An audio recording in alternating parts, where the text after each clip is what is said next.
예, 오늘도 새벽 예배에 함께 하시는 모든 분들에게 하나님의 은혜와 또 사랑과 복이 넘쳐나기를 주님의 이름으로 축원합니다.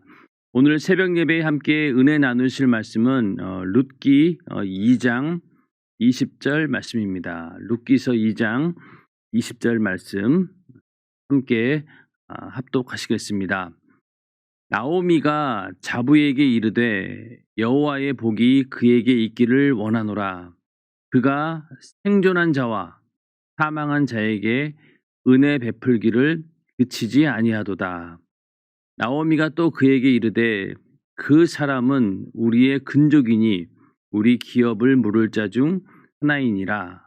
네, 오늘은 룻기서 2장 20절의 말씀을 중심으로 은혜 베풀기를 그치지 아니하시는 하나님이라는 제목으로 함께 은혜를 나누고자 합니다. 베들레헴으로 돌아온 두 과부 나오미와 룻의 삶은 생계가 막막했기 때문에 그 이삭 줍기로 은근히 연명해야 되는 그런 처지였습니다. 그런데 이제 룻이 그 이삭을 줍기 위해서 여러 군데를 다녔는데 그러다가 어느 날 우연히 간 곳이 바로 이 보아스의 밭이었습니다.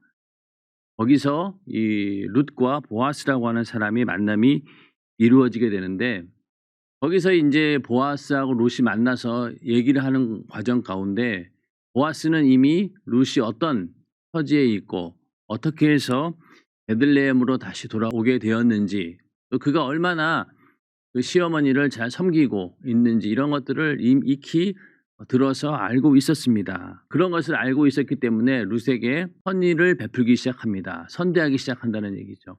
이 룻기서에서 우리가 중요한 단어가 바로 선대하다, 또 인애, 이런 헤세드라고 하는 그 단어를 우리가 기억하라고 말씀을 드렸는데 그것은 은혜를 베푼 겁니다. 그러니까 이 보아스는 룻을 보면서 그때부터 은혜를 베풀기 시작하죠.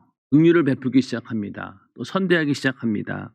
그러면서 어떤 얘기를 했냐면은 12절에 여호와께서 내 행한 일을 보응하시기를 원하며 이스라엘의 하나님 여호와께서 그 날개 아래 보호를 받으러 온 내게 온전한 상 주시기를 원하노라. 이렇게 룻에게 말하면서 룻을 위로합니다. 너의 처지를 알고 있고 네가 이렇게 하나님의 은혜 안으로 하나님의 보호받기 위해서 온 너에게 하나님께서 온전히 상 주시기를 원한다. 이러면서 룻을 축복하게 됩니다.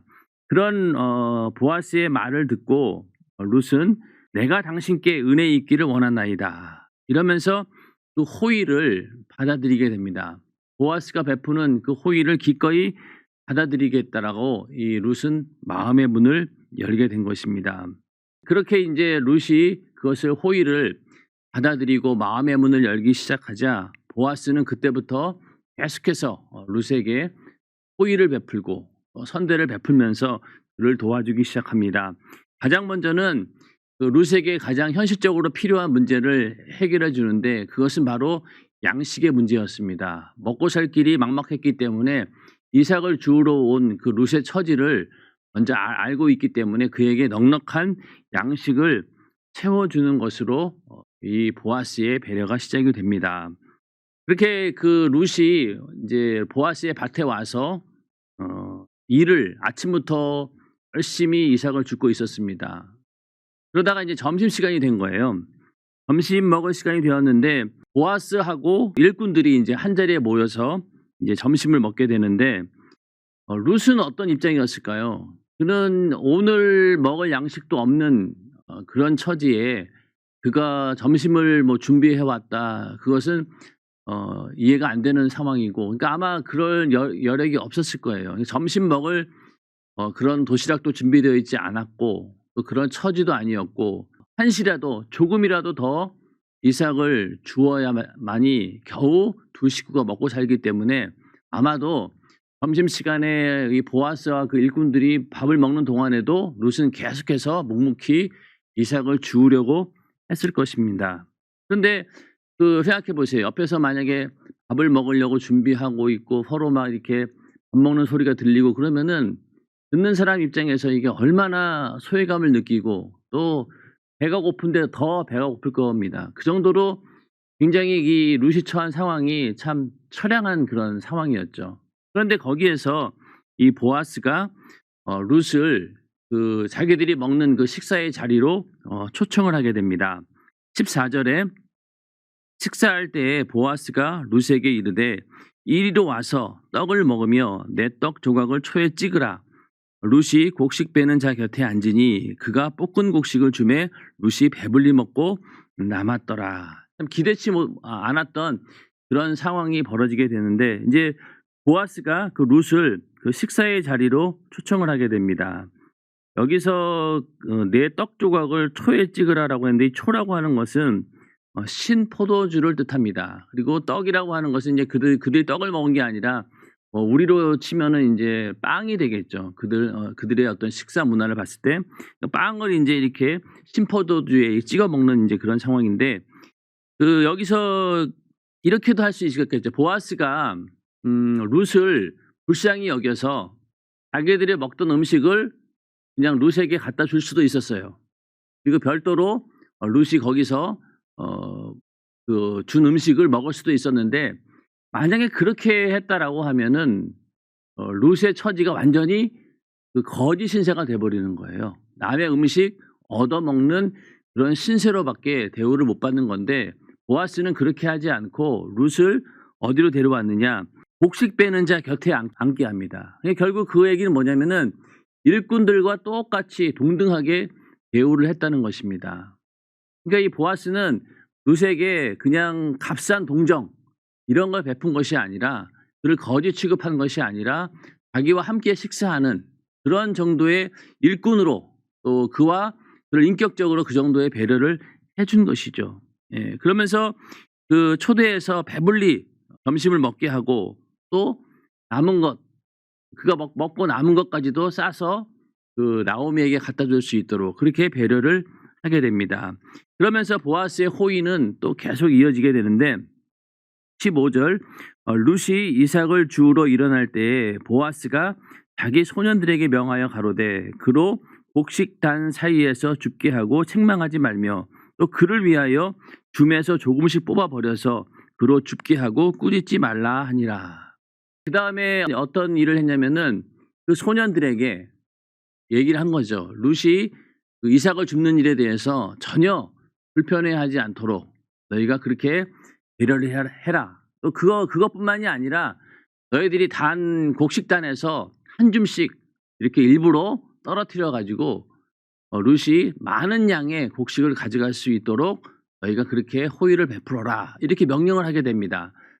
그러니 그 룻 입장에서는 하루 종일 이삭 줍기를 해봤자 한 1kg 정도밖에는 안 됩니다. 겨우 그냥 하루를 버틸 수 있는 그런 양식밖에 줍지 못하는데 이렇게 곡식단에서 일부러 한 줌씩 떨어뜨리게 되면은 굉장히 많은 양의 곡식을 얻을 수 있었습니다. 그렇게 배려를 하는 것이죠. 근데 여기서 보아스의 섬세한 배려가 나타나는 것이 뭐냐면은 룻이 있는 자리에서 그런 얘기를 하지 않고 룻이 이삭을 주우러 일어날 때 그러니까 먼저 룻이 밥을 다 먹고 일어나서 자기의 자리로 간 다음에 그 다음에 그 소년들을 불러서 조용히 이런 일을 지시했다라고 하는 것입니다. 만약에 룻이 듣는 자리에서 이렇게 했다라고 하면은 굉장히 룻 입장에서는 물론 그럴 여력도 없었겠지만은 굉장히 자존심 상하는 일이죠. 또 보아스 입장에서는 이럴 수도 있습니다. 그렇게 이삭을 줍도록 내버려 둘 것이 아니라 자기는 가진 것이 많으니까 그냥 보리 한가만 일을 그냥 가져다가 룻에게 그냥 줄 수도 있었겠죠. 그러나 그렇게 주었다라고 하면은 룻은 굉장히 자존심이 상했을 거예요. 그런 것까지도 보아스는 염려하고 세심하게 배려해서 룻의 어떤 자존심을 다치지 않도록 배려해 가면서 조용히 그런 일들을 추진했던 것입니다. 오늘날 우리도 가난한 자에게 우리가 이런 어떤 호의를 베풀 때도 중요한 것은 그들이 자존심이 상하지 않도록 그들이 내가 호의를 받고 있다라고 하는 것이 내가 너무나 불쌍해서 이렇게 취급을 받는다라고 하는 그런 인상이 아닌 정말로 그 사람의 처지를 우리가 함께 공감하면서 정말 호의를 베풀고 섬세하게 배려하는 그런 마음을 가지고 구제도 해야 되고 또 성도 간에 그런 도움이 있어야 되는 것이죠. 만약에 이 룻에게 밥 먹을 때도 따로 밥을 주고 먹으라고 하고, 또 그냥 양식도 그냥 아무 그 생각 없이 그냥 한 가마니를 그냥 줘 버렸다라고 하면은 룻은 굉장히 마음이 상했을 것입니다. 그러나 보아스는 그렇게 하지 않고 아주 섬세하게 그를 배려하고 그를 대우해 주었습니다. 아마도 보아스는 그 룻이 내가 그 기업을 물을 자라고 하는 것을 이미 알고 있었을 것입니다. 왜냐하면 나오미가 보아스의 그 이름을 듣는 순간 이가 바로 기업 물을 자다라고 알았던 것처럼, 분명히 이 보아스도 룻이 내가 기업을 물어줘야 될, 구제해야 될, 또 보호해 줘야 될 그런 자라고 하는 것을 알았기 때문에 이렇게 섬세한 배려를 한 것입니다. 그런데 여기서 이 보아스의 그 신앙을 보면은 대단한 것이 뭐냐면은, 하나님의 율법을 실천하는, 실행하는 그의 모습이 굉장히 진지하고, 그 가운데 정말로 그 하나님의 사람, 인간을 배려하는 그러한 모습이 보인다라고 하는 것이 참 감동적입니다. 율법이라고 하는 것이 굉장히 딱딱하고 그냥 눈에 보이는 대로 형식적으로 지킬 수도 있는 그런 부분 아닙니까? 바리새인들의 그 행동을 통해서 우리가 이렇게 따뜻한 그런 훈훈한 감동을 받은 적이 있습니까? 없어요. 그들은 굉장히 하나님 율법대로 산다라고 했고, 또 그 율법을 정말로 실행하는 그런 자들이었지만은 그 가운데는 의와 인과 신이 없었기 때문에, 하나님께서 그 율법을 주신 그 심정을 갖고 있지 않았기 때문에 그들이 행하는 모든 일들은 외식적으로 느껴졌던 것이죠. 인간들에게 감동을 주지도 못했고 오히려 자기들의 의만 드러내려고 하는 그런 모습이었지만은, 보아스는 이 율법을 실행함에 있어서도 정말로 그 율법의 중심, 하나님께서 사랑을 베풀고자 하시는 그것을 그대로 실천해 왔다는 점에서 이 보아스의 이 신앙이 굉장히 두드러져 보였던 것이죠. 그러니까 율법을 행한다. 오늘날 우리가 하나님 말씀대로 행한다라고 하는 부분에 있어서도 우리는 하나님 말씀을 지킨다라고 하는 그것만이 생각할 것이 아니라, 그 가운데 있는 하나님의 의도와 하나님의 중심, 또 하나님의 심정, 이런 것들이 함께 말씀대로 사는 삶 가운데 녹아 있어야지만이 그 말씀이 하나님 말씀으로 빛이 나는 것이지, 그냥 우리가 하나님 말씀대로 지킨다, 한다, 그것만으로 해서 끝나지 않는다는 겁니다. 특별히 다른 사람들에게 영향을 주는 그런 말씀을 실천함에 있어서는 더욱더 이렇게 보아스처럼 섬세한 배려가 있어야 되고, 그에 대한 호의가 있어야지만이 그 말씀이 하나님 말씀으로서 제대로 역할을 할 수 있는 것입니다. 우리도 하나님 말씀대로 할 때 내가 하나님 말씀대로 사는 것으로 인해서 많은 영혼들이 살아나고, 또 많은 영혼들이 그를 통해서 하나님의 역사를 볼 수 있는 그런 믿음의 사람이 되시기를 주님의 이름으로 축원합니다. 그렇게 보아스가 엄청나게 큰 호의를 베품으로 인해서 굉장히 많은 수확을 얻게 되는데, 17절에 가서요, 룻이 밭에서 저녁까지 줍고 그 주운 곳을 떠니 보리가 한 에바쯤 되는지라. 그것을 가지고 성읍에 들어가서 시모에게 그 주운 것을 보이고 그 배불리 먹고 남긴 것을 내어 시모에게 드리매. 그가 그 수확한 곡식이 보리 한 에바라고 했습니다. 이 한 에바는 22리터쯤 된다고 합니다. 그러면 이게 한 17kg 정도 되는 거죠. 그러니까 오늘날로 치면은 20kg짜리 그 쌀 한 푸대가 되는 겁니다. 그 정도의 양. 그러니까 이 정도의 양이면은요, 두 여인이 한 5일에서 7일 정도 넉넉히 먹을 수 있는 그런 양식입니다. 그러니까 아까 말씀드린 것처럼 이 이삭을 줍기로 하루에 얻을 수 있는 양은 고작 한 1kg 정도밖에 안 된다고 합니다. 그 당시 때. 그런데 거기에 17배가 많은 수확을 얻은 거예요. 이게 어디에서 근거한 겁니까? 바로 보아스가 배려하고 호의를 베풀었기 때문에, 룻을 선대했기 때문에 그런 일이 있었던 거죠. 그래서 이렇게 많은 양의 이제 곡식을 얻게 되었는데, 그래서 보리 수확부터 밀 수확 때까지가 한 7주간의 기간이 되는데, 만약에 이렇게 매일 이 정도의 양을 곡식을 얻게 된다라고 하면은 거의 7주 동안 확보하게 되면은 한 1년 정도 먹을 수 있는 그런 충분한 양식이 되는 거죠. 그리고 점심 먹고 나서 남겨진 그 음식까지 도로 가져왔으니 굉장히 그 풍성해진 그런 상황이 된 겁니다. 그래서 이렇게 많은 복식을 얻게 되었다라고 하는 것은 하나님께서 그 은혜를 사모하는 자에게 가장 먼저는 현실적인 문제를 채워주신다라는 것을 우리는 알 수 있습니다. 하늘나라와 그 의를 구하는 자에게 모든 것에 더하리라 주님 말씀하셨기 때문에 우리가 하나님의 은혜 안에 있을 때, 또 그 은혜를 간구하고 하나님의 역사를 간절히 사모하는 그 믿음이 있을 때 하나님께서는 반드시 우리의 일용할 양식도 채워주시고 우리의 필요한 모든 것들도 하나님께서 충분히 채워주시는 분임을 인정하시길 바랍니다. 그래서 우리는 염려하지 말고 걱정하지 말아야 될 것이 하나님의 은혜 안에 있고 하나님의 그 섭리 안에 있을 때 하나님께서는 분명히 우리를 채워주시고 우리를 보호해 주시되 우리가 기대한 것보다 훨씬 더 큰 것을 주시는 분이 바로 하나님이시다라는 사실을 인정하고 늘 하나님의 은혜 안에 있기를 주님의 이름으로 축원합니다. 19절에 가서요. 시모가 그에게 이르되 오늘 어디서 주었느냐 어디서 일을 하였느냐 너를 돌아본 자에게 복이 있기를 원하노라. 룻이 누구에게서 일한 것을 시모에게 알게 하여 가로되 오늘 일하게 한 사람의 이름은 보아스니이다. 자, 이제 그 나오미가 이렇게 굉장히 많은 양식을 가져온 걸 보고 깜짝 놀란 거죠.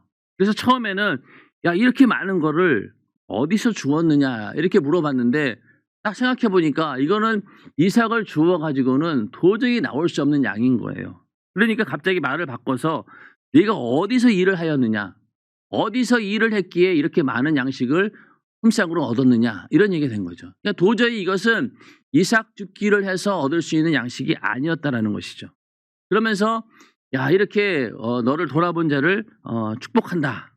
그런데 이제 룻이 이제 그러면서 이런 일을 이제 하루에 있었던 일을 얘기하면서 오늘 일하게 한 사람의 이름이 보아스다라고 이제 얘기를 하게 됩니다. 그 보아스라고 하는 이름을 딱 듣는 순간 나오미는 생각 가운데 번쩍하면서 하나님의 역사가 이제 시작이 되는 거죠.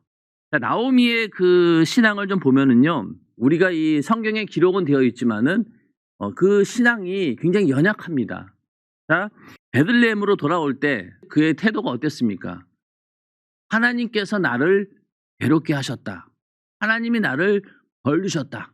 이러면서 하나님을 원망하는 그런 모습을 가지고 있었고, 생각해 보면은 자신의 욕심 때문에 양식이 없어서 부유한 양식을 얻기 위해서 모압 땅으로 갔던 것이고 거기서 불행한 일을 겪게 되었고 모든 것을 잃고 돌아오게 됩니다.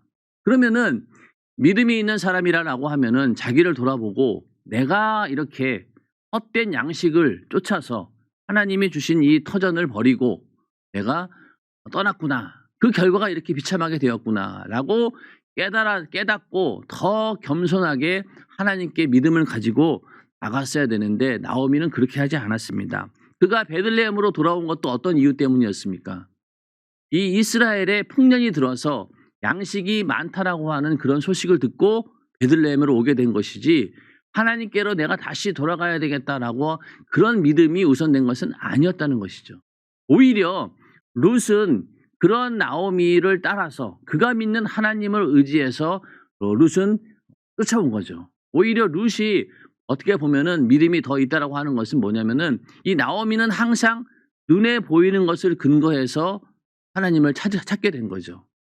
자, 이스라엘에 풍년이 들어서 양식이 많다라고 하는 그런 눈에 보이는 그런 것을 바라보고 베들레헴으로 돌아온 겁니다. 그러나 룻은 그게 아니었던 거죠. 이 베들레헴으로 돌아와서 어떤 일이 벌어질지 아무도 모르는 상황, 그런 상황 가운데서 그는 나오미가 믿는 하나님을 보고 따라온 겁니다. 그러나 나오미는 눈에 보이는 것만 믿은 거예요. 자, 만약에 나오미가 베들레헴에 돌아와서 그가 정말로 믿음을 가지고 행동했다라고 하면은 그도 이삭 줍는 일에 나왔어야 되는 거죠. 이삭 줍는 일이 젊은이들만 할 수 있는 일도 아니었고 누구나 쉽게 할 수 있는 일이었죠. 과부들을 인하 그렇게 생계를 유지할 수 없는 연약한 자들을 위해서 그렇게 이삭을 줍도록 한 것이 하나님의 율법의 배려였는데 그러므로 나오미도 충분히 와서 이삭을 줄 수 있는 상황이었어요. 그러면은 둘이서 만약에 하루 종일 줍는다라고 하면은 오히려 생계를 유지하는 일에 큰 도움이 되었을 텐데 나오미는 그 자리에 나오지 않았습니다. 그만큼 좌절과 시리에 빠져 있었던 것이죠. 아무런 희망도 없고 이제 나는 여기서 그냥 아무것도 하지 못하고 그냥 죽겠다라고 하는 그런 심정 가운데 있었기 때문에 나오지 않은 겁니다. 그러나 이 룻은 그렇지 않았죠. 현실을 통해서 어떻게든 그 현실을 이겨보려고 하고 극복해 보려는 노력이 있었지만은 나오미는 좌절하고 있었던 것입니다. 실망하고 더 이상 일어날 힘도 없는 그 정도로 침체되어 있었던 자가 바로 나오미였죠. 그런데 그 나오미가 이 보아스라고 하는 이름을 딱 듣는 순간 갑자기 살아난 거예요. 왜 그럴까요? 눈에 보였거든요, 이제. 지금까지는 아무런 희망도 없고 절망 가운데 있었는데 보아스가 이 룻에게 호의를 베풀었다라고 하는 그 사실을 발견하는 순간 그때부터 정신을 확 차리게 됩니다. 그의 믿음이 다시 회복이 된 거죠. 그래서 우리는 이 나오미의 신앙을 보면서 우리도 마찬가지다. 하나님과의 관계에서 눈에 보이는 것들이 딱 발생하면은 우리의 믿음이 확 일어섭니다. 전혀 하나님의 역사가 일어나지 않을 것처럼 보일 때에는 실망하고 좌절하고 하나님이 살아계시면 이럴 수 있나라고 그렇게 시리에 빠져 있던 자들이 조금만 하나님의 역사가 나타난 것을 보게 되면은 거기에 그냥 희망을 가지고 벌떡 일어나게 되는데, 물론 그렇게 해서라도 믿음을 가진 것이 감사하죠. 그러나 우리는 그거보다도 먼저 보이지 않는 그런 상황 가운데서도 역사하시는 하나님을 바라보고 그것을 믿음으로 세워서 어떠한 상황 가운데서도 흔들리지 않는 그런 믿음의 사람이 되어야 됩니다. 그러므로 우리가 세상에서 힘든 일이 있고 가정이든 또 직장이든 우리 환경 가운데서 삶의 환경 가운데서 힘든 일이 있고 어려운 일이 있을 때 우리는 절대로 우리의 마음을 내려놓아서는 안 됩니다. 그럴 때일수록 우리의 어떤 삶의 현실의 삶에 더 충실하게 그 자리에 있어야 된다는 거죠.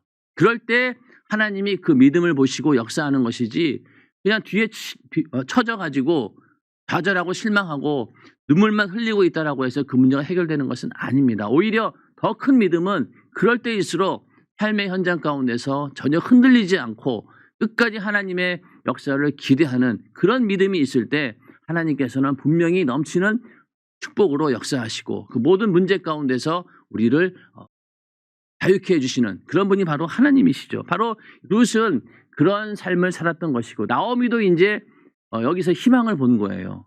이제는 죽게 되었던 그런 모습에서 이제 살게 된 겁니다. 그러면서 그 어떤 얘기를 또 하게 되냐면, 그러면서 이제 20절에 가서 나오미가 자부에게 이르되 여호와의 복이 그에게 있기를 원하노라. 그가 생존한 자와 사망한 자에게 은혜 베풀기를 그치지 아니하도다. 나오미가 또 그에게 이르되 그 사람은 우리의 근족이니 우리 기업을 물을 자 중 하나이니라. 여기서 그가 생존한 자와 사망한 자에게 은혜 베풀기를 그치지 아니하도다.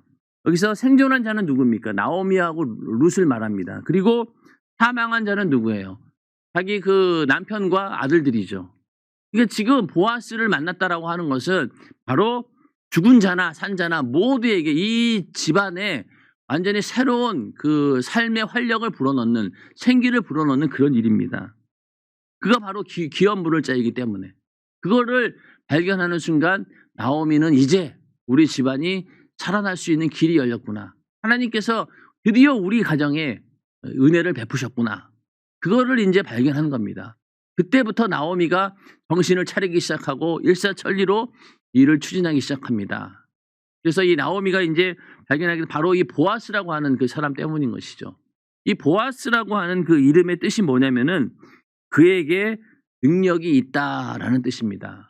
그에게 능력이 있다. 그러니까 보아스는 그 어떤 능력이 있느냐? 바로 이 나오미의 그 무너진 그 집안을 다시 세울 수 있는 그런 능력이 있고 그들을 절망과 좌절 가운데서 끌어낼 수 있는 그런 능력이 있다라는 의미에서 이 보아스의 이름의 뜻이 그렇습니다.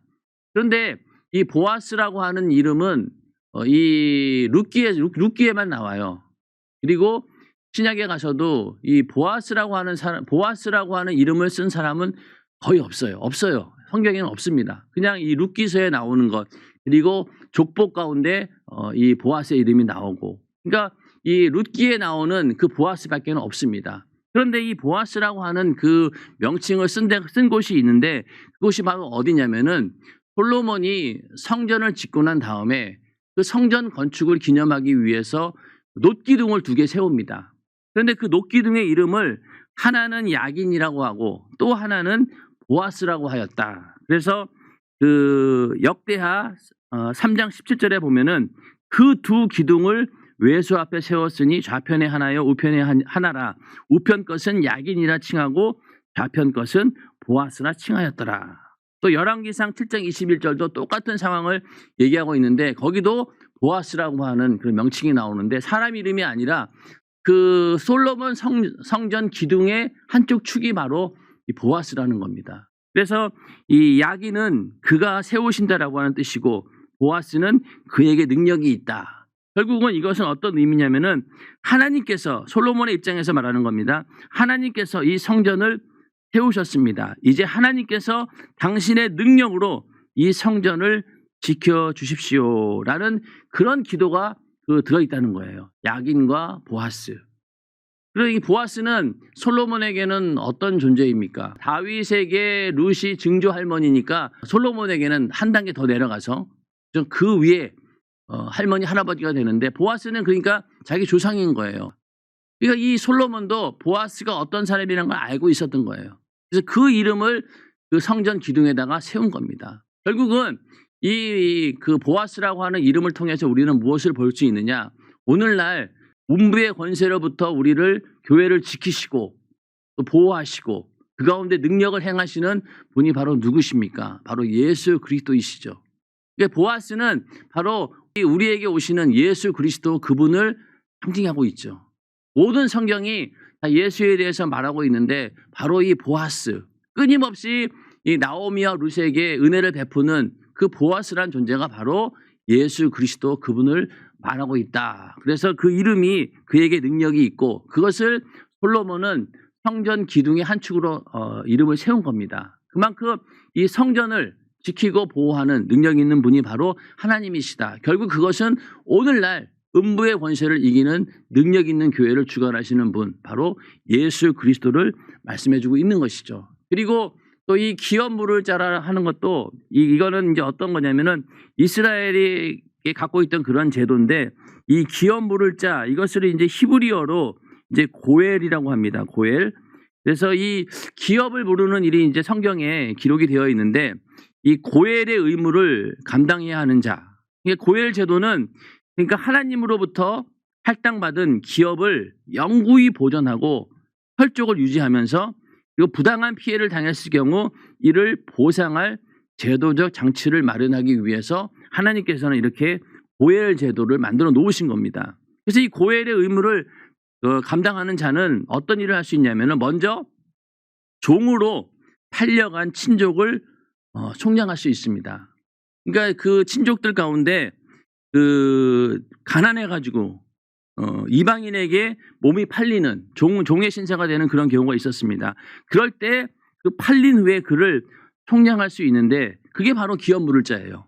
기업 물을 자가 할 수 있는 건 첫 번째는 종으로 팔려간 친족을 속량할 수 있다라고 하는 것. 그 다음에 두 번째는 가난한 그 혈족의 땅을 도로 사줄 수가 있었습니다. 가난해가지고 그 기업의 땅을 팔았어요. 근데 그것을 다시 도로 살 수 있는 자가 바로 이 기업 물을 자입니다. 세 번째는 그 친족의 미망인과 결혼하여 대를 이어주어야 했다는 것. 그래서 그 성경에도 보면은 형제가 동거하는데 그중 하나가 죽고 아들이 없거든 그 죽은 자의 아내는 나가서 타인에게 시집가지 말 것이요 그 남편의 형제가 그에게로 들어가서 그를 취하여 아내를 삼아 그의 남편의 형제 된 의무를 그에게 다 행할 것이요. 이게 바로 기업 물을 자가 해야 되는 일입니다. 그러므로 종으로 팔려간 친족을 속량할 수도 있고 땅을 도로 사줄 수도 있고 그리고 미망인과 결혼해가지고 대를 이어주는 역할 그게 바로 기업 물을 자가 하는 일입니다. 그런데 이 기업 물을 자의 자격은 뭐냐면은 일단은 먼저 친족 관계에 있어야 된다. 그리고 그만한 필요한 자원, 능력이 있어야 된다는 거예요. 기업을 물을 수 있는 능력이 있어야 된다는 겁니다. 그리고 세 번째는 뭐냐면은 그렇게 물으고자 하는 의지가 있어야 된다는 거예요. 아무리 친족 관계에 있고 또 필요한 능력이 있다 하더라도 자기가 싫다라고 하면 안 되는 겁니다. 이 억지가 아닌 거예요. 이 기업을 모르는 데 있어서 이렇게 자기가 선택할 수 있는 거예요. 모르고자 하는 의지가 있어야 된다는 거죠. 그 반대로 안 할 수 있는 그런 것도 허용이 된다는 겁니다. 결국은 이 얘기는 뭐냐면은요. 이 기업 모른다라고 하는 것은 하나님이 주시는 그 은혜를 베풀고자 하는 헤세드, 그 마음이 있어야 된다는 거예요. 긍휼을 베풀고자 하고 그들을 보호해주고 지켜주고 내가 살려주고자 하는 그런 의도, 그런 의지가 있어야지만이 이 기업 물을 자가 될 수 있는 겁니다. 아무나 되는 게 아니죠. 그냥 현실적으로 친족 관계에 있고 필요한 자원을 다 가지고 있어도 안 해도 그만인 게 바로 이 기업 물으는 겁니다. 그러나 이 보아스는 나중에 이 기업을 물게 되는데 그가 이렇게 룻에게 선대하고 이렇게 은혜를 베푼 것은 바로 이 기업 물을 그런 의향이 있다는 거예요. 그런 하나님의 심정을 가지고 있었다는 하는 겁니다. 그렇기 때문에 이 나오미와 룻에게 이 은혜가 연결이 되어진 것이죠.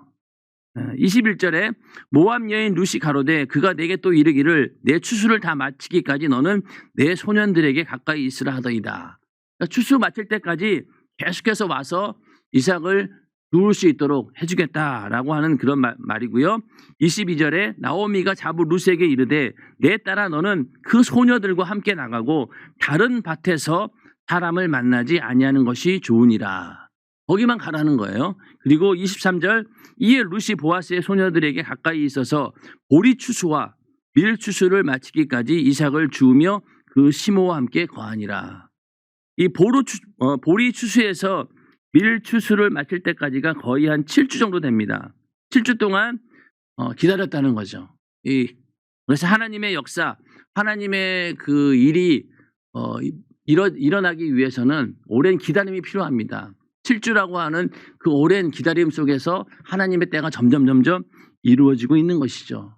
오늘 이 말씀을 통해서 우리는 여러 가지 상황들을 볼 수 있는데 하나님께서는 이렇게 하나님의 섭리 안으로 들어온 자, 하나님의 그 보호 안으로 들어오는 자를 절대로 그냥 두지 않으시고 풍성하게 채워주시는 분이시다. 필요한 그 일용할 양식도 주시고 또 그의 가문이 살아날 수 있는 그 희망을 보아스를 통해서 제공해주고 있다는 사실이, 그것이 참으로 감사한 일이죠. 오늘날도 마찬가지로 우리가 하나님 말씀대로 산다라고 하는 것, 그것은 바로 곧 하나님의 섭리 안으로, 하나님의 보호 안으로 들어오는 것이고, 그렇게 들어온 자를 하나님께서는 절대로 그냥 방관하지 않으시고 하나님이 주시는 영육간의 풍성한 생명으로 우리를 채우시고 우리를 소생시킨다라는 그런 믿음으로 오늘날 하나님과의 관계를 가지시기를 주님의 이름으로 축원합니다. 어떤 문제가 있고 어려운 상황이 있고 현실로 봐서는 도저히 앞이 보이지 않는 그런 캄캄한 상황이라 할지라도 하나님께서 그것을 아시고 또 그의 우리에게 긍휼을 베풀기로 작정하셨다라고 하면 우리는 절대로 좌절하지 않고 바로 하나님의 그 역사를 기대하면서 믿음으로 인내할 때 하나님께서는 때가 되면은 반드시 이루신다라는 것을 우리는 이 룻기서를 통해서 볼 수 있습니다. 그 뒤로 이어지는 이야기 우리는 이미 다 알고 있습니다. 그런 것처럼 이렇게 우리는 어떻게 믿음을 가지고 하나님께 나아가느냐, 그것이 중요합니다. 또 하나 생각해야 될 것은 이 바로 보아스가 하나님 말씀을 어떻게 이루고 있는가. 율법이라고 하는 아주 딱딱하고 또 그냥 행위로만 해도 드러나지 않는 그런 율법을 정말로 이는 아름답게 실천하고 있다라는 것이 우리에게 큰 도전을 주고 있습니다.